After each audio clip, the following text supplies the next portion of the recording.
Something changes after you've been through enough. And I don't mean turning 50. I don't think there's some magic birthday where suddenly you wake up wiser. I think life teaches you certain things, certain lessons, whether you want to learn them or not. You know, divorce, losing people, financial stress, starting over, watching plans fall apart, realizing life didn't turn out the way you thought it would. Most of us spend years trying to build a life. Then one day we look around and realize we're spending just as much energy just trying to hold it together. And somewhere along the way, if we're lucky, we start questioning some of the things that we've been carrying. Things that used to make sense, things that used to feel important, things that were quietly making life harder than they needed to be. And when I look back at it now, there's 6 things that I slowly started letting go of after 50. And honestly, I don't miss any of them. Number one was worrying about what other people think. I wasted way too many years worrying about what people might think. And not because I wanted attention. Actually, it was just the opposite. I wanted to avoid attention. I wanted to avoid criticism, avoid judgment, and avoid people questioning my decisions.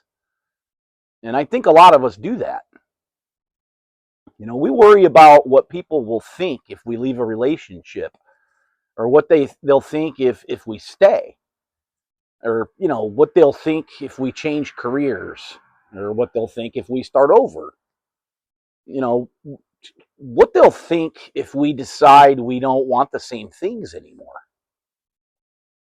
And after my divorce, I had plenty of opportunities to worry about what people thought.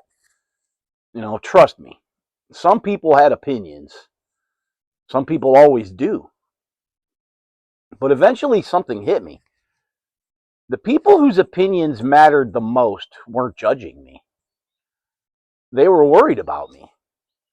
And the people judging me weren't living my life. They weren't laying awake at night trying to figure out how to rebuild everything. They weren't carrying the weight of it. I was.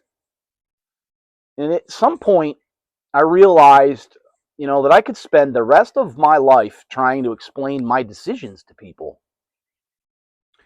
Or I could just live my life.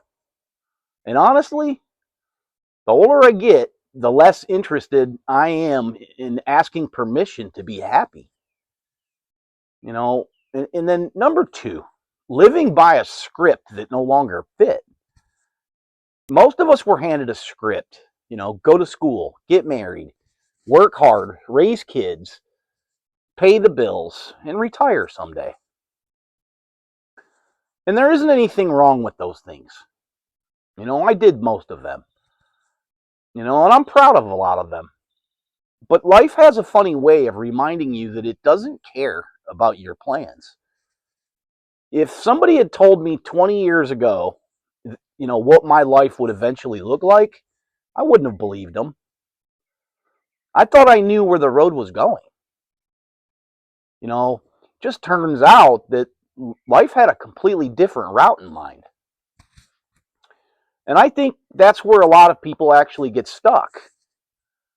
Not because they hate their life, but because they're still trying to force life back onto a path that actually disappeared years ago. At some point I had to stop asking, how do I get back to where I was? And start asking, where do I want to go from here? Those are 2 very different questions. One keeps you stuck in the past, and the other actually gives you a future. Number 3 is keeping the peace at my own expense. This one probably cost me more than any of the others.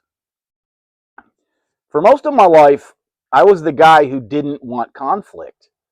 I'd rather wrestle a grizzly bear than have an uncomfortable conversation. And judging by some of the scars on my face, you might actually believe I've wrestled a few. But seriously, I just wanted people to be happy. I wanted everyone to get along. I wanted things to stay peaceful. So I'd keep things to myself, let things slide. Avoid saying what I really thought and avoid asking for what I really wanted. And after years and years of doing that, I realized something. I wasn't keeping the peace.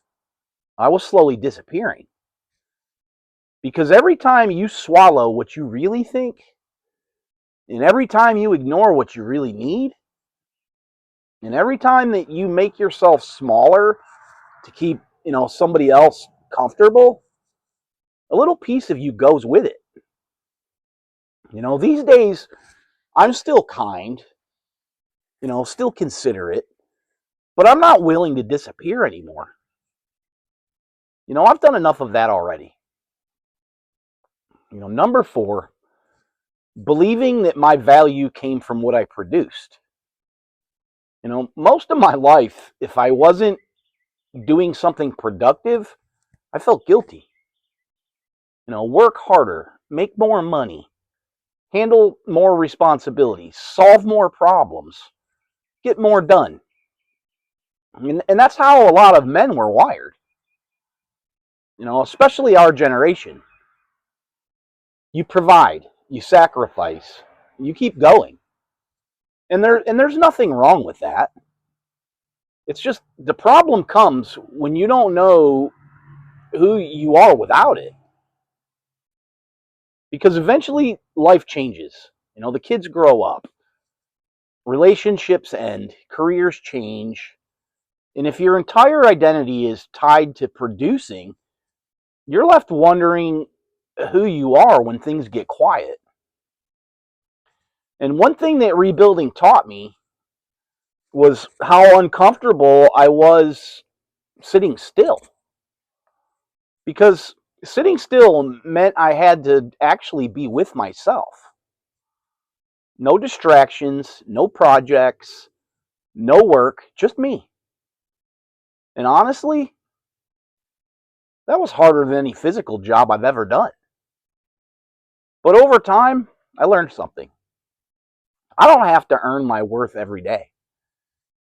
I don't have to prove I deserve just to exist. Some of the best days I've had recently weren't productive at all. They were peaceful. And after years of chaos, peaceful feels like a pretty good trade. You know, Number 5, holding on to anger. Boy, I've been angry. You've probably been angry too. And sometimes for very good reasons. Life gives us all a few stories we didn't deserve. A few scars, a few betrayals, a few people who left damage behind. And for a while, anger feels useful. It feels like you're standing up for yourself, like you're refusing to let them get away with it. But eventually, I realized something important. The people I was angry at had moved on. They weren't carrying it. I was. And every time I replayed those old stories, the only person paying the price was me. That doesn't mean what happened was okay. And it certainly doesn't mean I've forgotten. It just means I got tired of letting people who aren't even in my life anymore keep taking pieces of my peace. So eventually, I let it all go. Not for them, for me. Number 6, talking to myself like I was the enemy. This one took me longer than I cared to admit because I didn't even realize I was doing it. You should be further along. You should have figured this out by now. You messed that up. You should have seen that coming. You should be stronger than this. Sound familiar? Well, for years, that voice lived in my head. And I thought it was helping. I thought that was accountability. I thought that's how men stayed disciplined.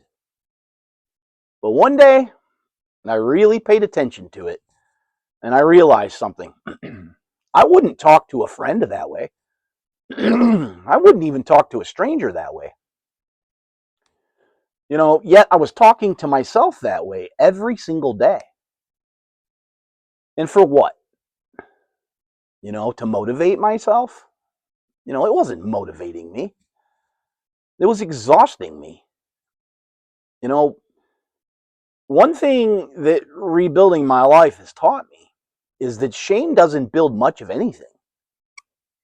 It mostly just keeps you stuck. And somewhere along the way, I decided that I deserve the same basic respect that I would give to anyone else. Not because I'm special and not because I'm perfect, but because I'm human.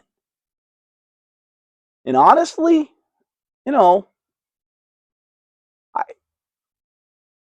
when everything fell apart, I didn't become lazy and I didn't lose my drive.